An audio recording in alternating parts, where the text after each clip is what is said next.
The Tao never does anything. Yet through it all, things are done. If powerful men and women could center themselves in it, the whole world would be transformed by itself, in its natural rhythms. People would be content with their simple, everyday lives, in harmony. Or with one, there are hundreds of Buddhas.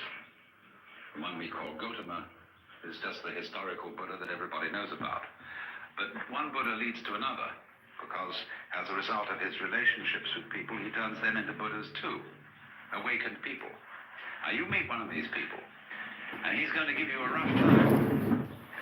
But one of the Buddhas running around these days is Krishnamurti. And Krishnamurti absolutely destroys everybody's religion. Why do you believe this? Why are you hanging on to that? Why do you want to insist that this idea is so? See? And he shows you that all your fixed formulations, all the ideas to which you cling, are spurious. And Buddhism was one of the ways of doing just that. So one might say simply this, to try and sum up what Buddhism is about. The word Buddha is derived from the root Bud in Sanskrit, B-U-D-H, which means to be awake. So the Buddha is the awakened man, the man who woke up. What does he wake up from? Obviously a dream. And what kind of a dream is this? Well, I would call it a state of hypnosis. And this state of hypnosis, although I'm using hypnosis in a rather archaic sense of the word, is a state of being entranced, spellbound, fascinated, and this is called, in Sanskrit, avidya. A-V-I-D-Y-A. Vidya is knowledge in Sanskrit. And it is the root from which we get videre in Latin, to see, and so vision in English. So putting the A in front of it means non. Avidya, not seeing, ignorance, where you see but you ignore everything that you're not looking at. When you put the beak of a chicken on the right shoulder line, and the chicken is fascinated with that and can't get away from the chalk line, that's avidya. So in the same way, our beaks were put on a chalk line when we were hypnotized into the notion of attending to life by conscious attention alone, by the spotlight to the exclusion of the floodlight.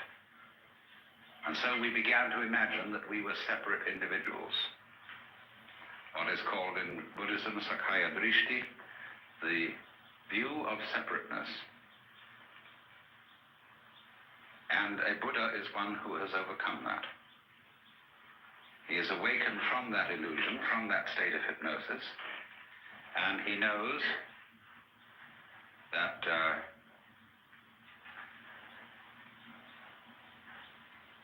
well, I can't put what he knows in any positive terms. Buddhism has no doctrines at all that you have to believe in. I don't care what background you come from, whether you're a Roman Catholic or one extreme or a logical positivist at the other. Both are clinging to something, you see? And so the method of Buddhism is to knock out the underpinnings and say, well, not only do we not believe in anything, we don't even believe in not believing in anything. You know, you crawl into a hole and pull the hole in after you. But in this case, you do the exact opposite of that. That's a defensive move, to crawl into a hole. In this way, you crawl into great space and then pull the space out after you. And to go through this is pretty rough, because you can do it on what seems at first to be a merely intellectual level. So you can engage a group of people in discussion, and And you can start, whenever they propose an idea that is their sort of guiding principle of life, you demolish it, show that it doesn't hold water. And step by step, you unearth, by talking with them, what are the fundamental ideas they're operating on. Everybody is. Everybody is a philosopher. Everybody has metaphysics, although they may not know what it is. So they've never examined it. But by this method, you bring it out, and you demolish it. And this suddenly, what seemed like a very nice intellectual discussion, turns into sheer murder. People get really anxious. They develop all the trembles and the symptoms of extreme anxiety. And so they finally say to the guru, the teacher, well, heaven's sakes, what do you believe in? He says, I'm not proposing anything. I didn't set anything up. Well, how do you navigate? How do you exist? This is what's the problem. Because you see, what we're moving from, as I suggested a moment ago, we're moving from a state of affairs where we're accustomed to navigation on land to a state of affairs where we're in the water. And this is very critical for today because the impact of modern science on Western culture has been very similar to this. In Christianity, we sing hymns like How Firm a Foundation and Rock of Ages, Ein fester Burg, a mighty fortress is our God. We've something to stand on. The church's one foundation is Jesus Christ her Lord, you know. And it's this firm thing. All right, suddenly all that disappears or becomes implausible. And we find ourselves swimming or sinking. Now, when you find that you're living in the midst of the universe of relativity, well, there's nothing you can hold on to. You've got to learn how to swim. And to swim, you've got to relax and stop grabbing. So this is what Buddhism does. When it says it's the art of let go of non-attachment. Non-attachment doesn't mean that you lose your appetite for dinner. It means simply that you stop grabbing. You get rid of stickiness. Stickiness in the sense of, for example, when a wheel has an axle that's too tight and it sticks. You want to loosen it up a bit. You don't want it too loose. You don't want it floppy. Like a lot of people, when you tell them to relax, they become like a limp rag. It's not relaxing. Relaxing is having still tone. But it's a middle way. So this is entirely what Buddhism is about. It's about learning, for example, if I may put it in a vivid way, when you were born, you were kicked off a precipice. And there's nothing that can stop you falling. And although there are a lot of rocks falling with you, with trees growing on them and all sorts of things like that, you can cling to one of those rocks, if you like, as it goes down with you for safety. But it's not safe. Nothing is safe. Everything is falling apart. Everything is in a state of change. And there's no way of stopping it.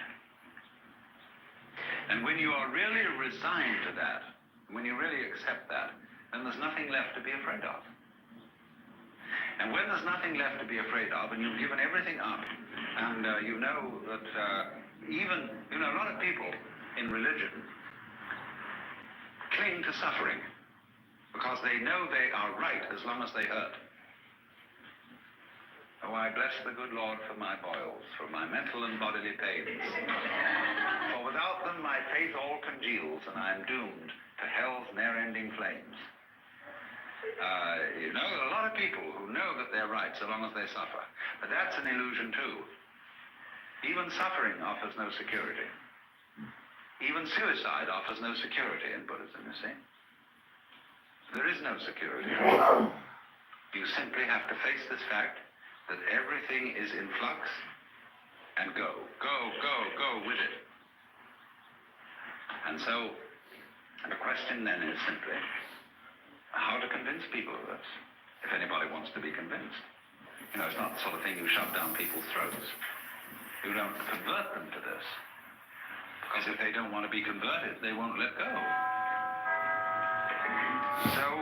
Buddhism therefore involves a very special relationship between the questioner and the person to whom the question is addressed, the pupil and the teacher.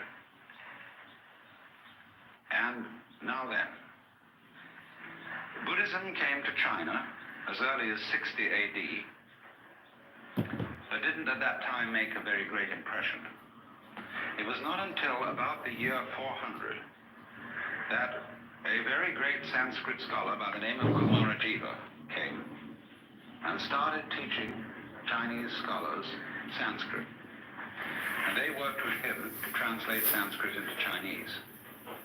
And they translated the Buddhist scriptures. They didn't, of course, do them all at that time, because the Buddhist scriptures occupy about as much space as the Encyclopedia Britannica, in fact a little more. The Indians are great talkers.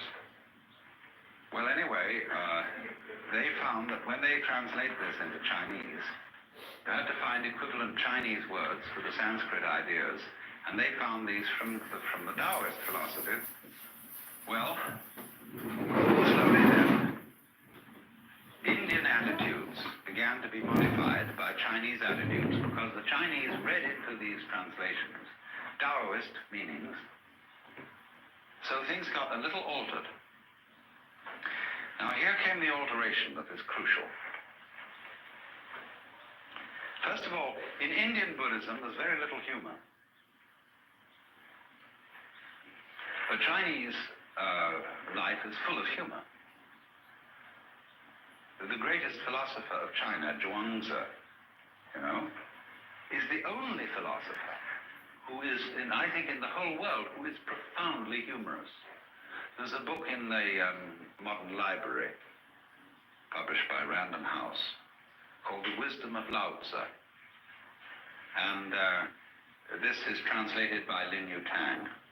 And he includes, along with the translation of Lao Tzu, huge sections of Zhuangzi. And this is absolutely fascinating because of the humor of it. Indian Buddhism had very little humor. Some, yes, but very little. Next, it was all tied up with celibacy, which to the Chinese was absolutely incomprehensible. Because Chinese civilization is rigged around the family to a far greater extent than ours is, which is saying something. And they just couldn't see any point or any wisdom in celibacy. When Buddhism came to China, it still retained a certain element of celibacy, but for different reasons than Hindu. The Chinese way of celibacy is not that sex is naughty, but it's terribly convenient not to have a wife.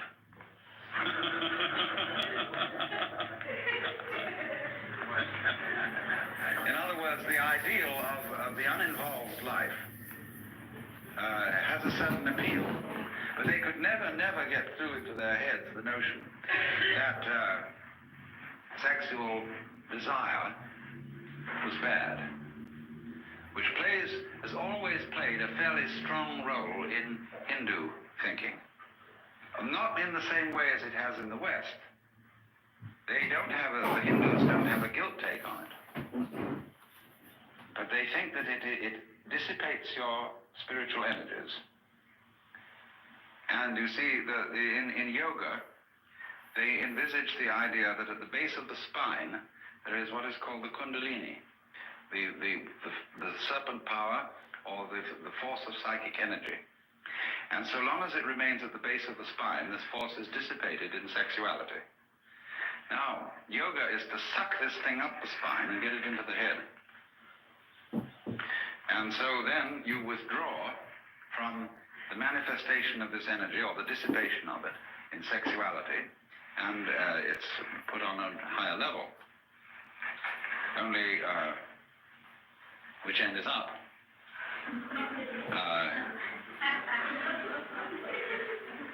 You can do it the other way too. They have what's called the right-hand way of doing it and the left-hand way of doing it. I'm not going to go into that now. But the Chinese didn't see it that way. They couldn't see that it was a dissipation of energy.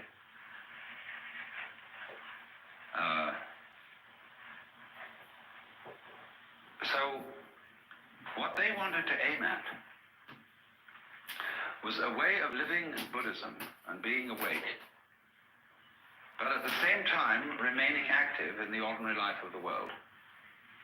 It's what's called, in their phraseology, being king on the outside and a sage on the inside. It has been well said that Buddhism is Hinduism stripped for export. You see, Hinduism is a way of life that goes far, far beyond what we in the West call religion. It involves cookery, everyday family life, house building, just everything. It's the whole Hindu way of life. And so you can't export it, just as you can't export Shinto from Japan. It belongs to the soil and the culture. But there are essential elements in it that can be transmitted outside the culture of India. Managing practical affairs, completely involved in whatever life is, but at the same time, inwardly living on top of a mountain, being cloud-hidden, whereabouts unknown. So, Chinese Zen is the preeminent expression of this, because it is the mixture of Indian Buddhism and Chinese Taoism, plus a certain Confucian practicality. Zen developed out of the work of Kumarajiva, came into China, as I said, 400, or a little before. And then you suddenly get into a kind of vertigo, dizziness, that you feel suddenly that you're no longer standing on the firm ground, but that the universe has suddenly turned into water, or worse, air, or worse still, empty space. There's nothing to hold on to. Now you see, often when one discusses religion with people, they say, well, I need a religion because I need something to hold on to. Well, that's the way not to use a religion. Because if you use religion as something to hold on to, your religion is an expression of unfaith. Faith is where you let go, not where you hold on. When the cat falls off the tree, the cat relaxes, you see, and so the cat lands with a soft thud and doesn't get hurt because the cat has faith. But if the cat in midair were suddenly to grab itself with all 4 feet and tighten up, see, it'd be hurt. And that's what people do when they say, Rock of Ages cleft for me, let me hide myself in thee. They want something to hold on to, you see. And that is unfaith. So the method of Buddhism, it's called the Dharma, doesn't mean the law, it means the method. The method is to knock the stuffing out of you, to take away everything to which you cling, to cleanse you completely of all beliefs, all ideas, all concepts of what life is about, so that you are completely let go. Doesn't, as it were, look over your shoulder and wander off to something else. Somebody who, first of all, he's completely here, and he's so much here that you can't phase him. Now, this idea of phasing is crucial in Zen. You see, I referred a moment ago to attachment, that Buddhism is living free from attachments. And I made the point that this is not abandoning a sense of a good appetite for dinner, but it's stopping sticking. In psychological jargon, you don't block. A mind of no hesitation, it's sometimes called. In Chinese, the phrase mo zhi chu is used, of going straight ahead. So supposing somebody walks up to you on the street and says, are you saved? Now, most of us who are intelligent people feel embarrassed by such a question. You know, what's this wretched Salvation Army person or Jehovah's Witness doing asking me whether I'm saved or not? I mean, all of them, you know, what do you do with a But as in Zen, this is a perfect moment to respond, see? To the most embarrassing question, are you saved? But Zen comes back in a very funny way. In Zen, one doesn't give philosophical answers to a question like that. You give practical answers. I had a boiled egg this morning.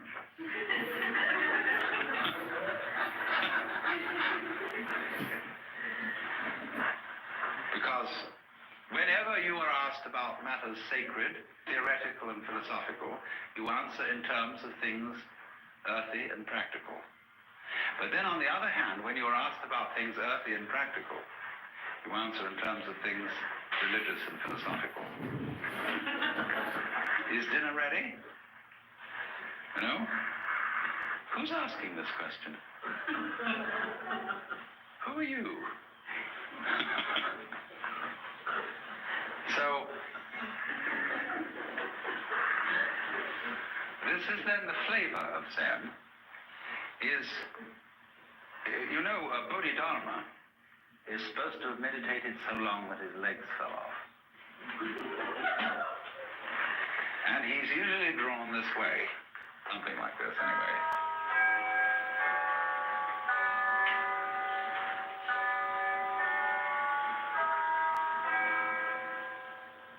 It looks like a swoon. But in Japan, you buy these toys that are darumas, and they are so weighted in here that you can never knock them over.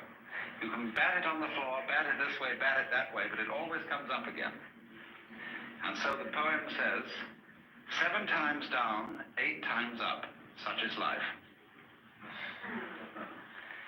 So this is the principle of not being fazed, not being attached. So to play the game, you can't faze me. Okay, Elon Musk is live. I'm going to switch over to live streaming him. Oh, negative. Oh, yeah, he is live. Here we go.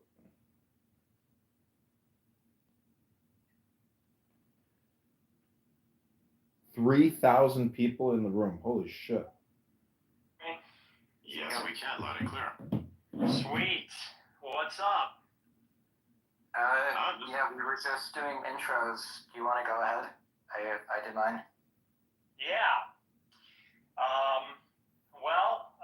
For those that don't know me, or maybe for you, I'm Nick Fuentes. I'm a live streamer. I've been doing a show called America First for the past 8 years. And although I've been called a lot of things, and I don't know how much you've heard about me, or you know what your impression is about me or my views, I guess I would call myself a Catholic reactionary. American nationalist, Catholic reactionary is probably the best way to describe me. But yeah, I've been looking forward to the conversation, so I'm excited to be with you tonight.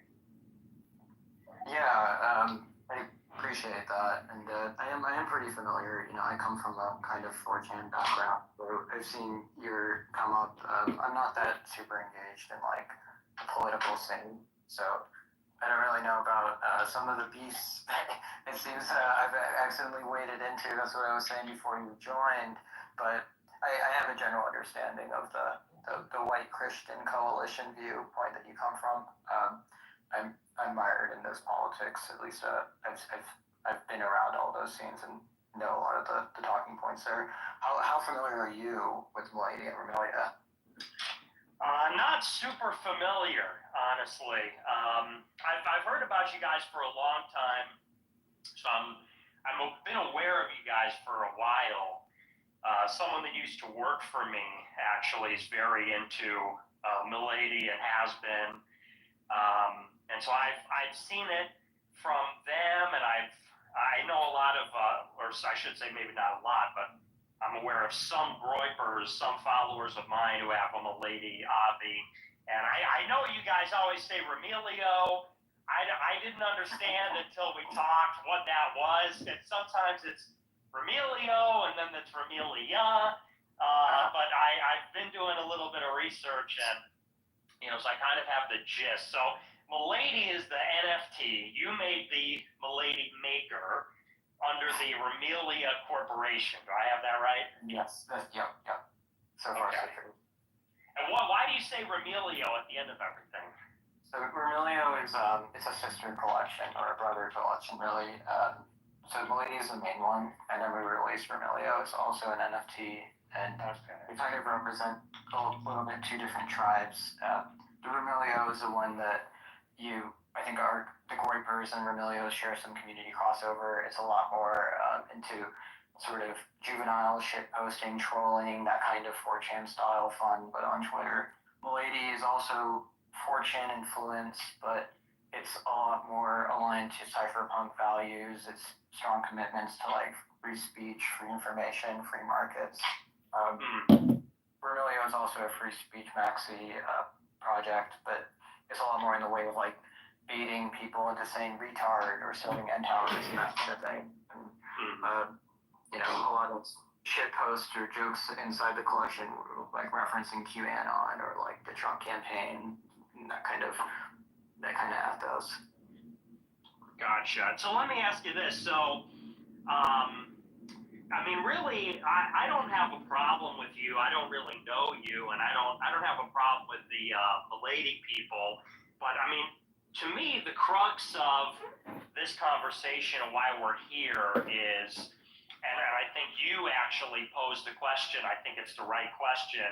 You said, why should anyone who is within 3 degrees of separation from Peter Thiel, why should they be canceled or blacklisted or something like that? And I think that is really and I wouldn't phrase it exactly that way. I don't think I am blacklisting or canceling people.